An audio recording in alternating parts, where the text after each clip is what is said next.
Continuing coverage now is a Wichita church that's dealing with a former youth pastor accused of multiple incidents of sexual abuse and harassment of church youth held a service of repentance today, while former students, survivors, and supporters chose to protest outside. KAKE's Sydney Ferguson shows us what these protesters are hoping to accomplish. Outside Eastminster Presbyterian Church, protesters line the sidewalk,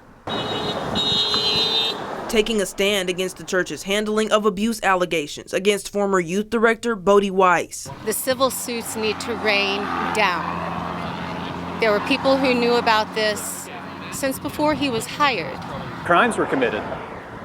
They can't use non-disclosure agreements to just hide a crime. They're led by Tyson Stewart, one of the survivors of Weiss's abuse, who traveled from Dallas to be here. I had to really work hard to stave off a panic attack, just understanding the weight of what I was driving back into. Stewart wanted the protest to take place at the same time as the church's Sunday service of lament and repentance, held specifically to support survivors. Holding this service just seems a bit performative, and I feel like we need to make our demands clear and heard as to what justice looks like for us, because we don't feel like they, as an institution, are capable of handling this properly. The church previously stated it signed an NDA with a past victim at the request of their parents, but that victim recently told Stewart it was initiated by the church. Stewart also learned one of the church's most recent investigators is a member there. In light of the church's handling of what we now know to be the fourth investigation of abuse into Weiss, Stewart and other survivors released a letter Thursday demanding that the church turn its investigation into the abuse of 23 children over to law enforcement.